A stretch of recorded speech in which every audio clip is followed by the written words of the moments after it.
Bonjour à tous et bienvenue dans ce podcast. Aujourd'hui, je vais vous parler des activités sur le développement durable et l'environnement.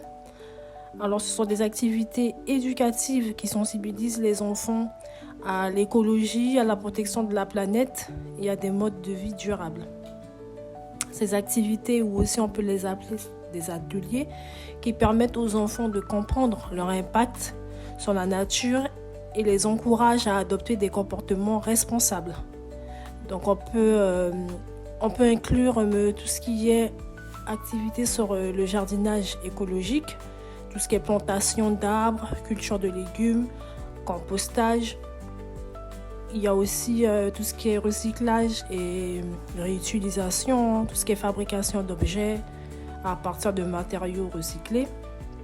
On peut aussi proposer des jeux et des expériences sur l'écologie, les ateliers sur l'économie d'eau, de l'énergie et de la biodiversité. Et puis aussi, il y a des sorties nature qu'on peut proposer des enfants qui restent encore sur le thème de l'environnement, dans tout ce qui est randonnée, observation des animaux, dans tout ce qui est aller aux zoos, des sorties aux zoos par exemple, tout ce qui est nettoyage de plages ou forêts. Et aussi, on a des projets scolaires ou familiaux. On peut mettre en place un potager collectif et des constructions d'un hôtel, des hôtels d'insectes par exemple. Ça peut leur permettre d'apprendre sur les insectes, sur les animaux en général. Donc ça me fait penser à l'e-book que j'ai écrit justement. Et dans cet e-book, on voit le projet d'animation et le thème c'est l'herbier des plantes médicinales. Encore une fois, l'e-book parle principalement de la Guyane. Donc on sait que la Guyane, pour ceux qui connaissent et pour ceux qui ne connaissent pas, la Guyane est dotée de faune et de flore. Et on compose principalement de la forêt amazonienne. C'est un moyen d'apprendre aux enfants à connaître, à découvrir cet avantage que nous avons en Guyane et dans toute l'Amérique du Sud, j'ai envie de dire. Mais vu que dans l'e-book, je parle précisément de la Guyane, donc c'est bien de le redire. Donc du coup, ces activités aussi offrent aux enfants des expériences pratiques et ludiques pour mieux comprendre la nécessité de protéger l'environnement. Et ça permet aussi qu'ils participent à des activités en lien avec l'écologie, ce qui apporte de nombreux bénéfices pour le développement personnel de l'enfant et son développement social et éducatif. Ça sensibilise à la responsabilité et aux valeurs du respect, comme je le disais en amont. L'enfant apprend qu'il a un rôle à jouer pour protéger la planète. Il développe aussi une attitude responsable face à la nature et aux ressources. Il comprend aussi l'impact de ces actions sur l'environnement. On a des enfants qui vont prendre conscience pleinement des enjeux sur l'environnement et ils deviennent des adultes engagés et responsables. Et sur le côté développement, ça va développer une curiosité et une connaissance de la nature, mais j'ai envie de dire du monde en général. Donc ils seront dans l'observation comme je disais, de la faune et de la flore, et ça va éveiller leur curiosité et ça va stimuler l'envie d'apprendre. Les enfants qui découvrent des concepts scientifiques comme le cycle de l'eau, le côté photosynthèse ou le tri des déchets par exemple, ils vont développer une meilleure compréhension des interactions entre les êtres vivants et leur habitat.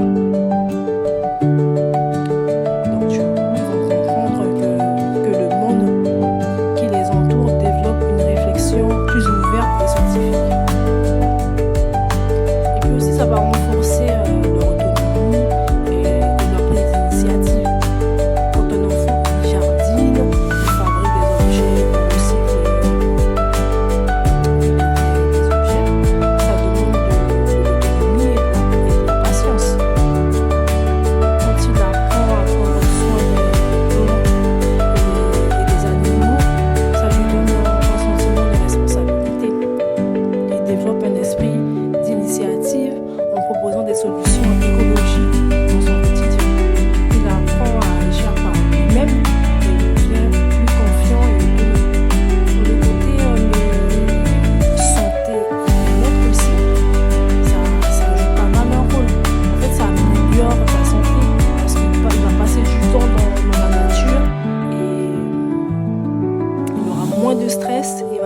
favoriser plus de concentration. Et ces ateliers, ces activités en plein air aussi, va renforcer sa motricité et sa condition physique. Et le fait qu'il jardine et qu'il touche la terre va permettre de stimuler ses sens à lui, et ça va favoriser le contact avec des éléments de la nature. Donc en gros, un enfant qui passe du temps dans la nature est plus calme, est plus équilibré et en meilleure santé. Et puis il y a un autre point aussi sur son apprentissage, sur le travail d'équipe et la collaboration. Par exemple, les projets écologiques, tout ce qui est ce que j'ai cité médicinal dont j'en parle dans les books. Il y a des nettoyages de plage, des ateliers de recyclage. Ça va les encourager à travailler ensemble. Et puis il va apprendre à collaborer et à partager les responsabilités avec les autres. Également, il comprend que protéger l'environnement, c'est un effort collectif. Développer des valeurs de solidarité et d'entraide.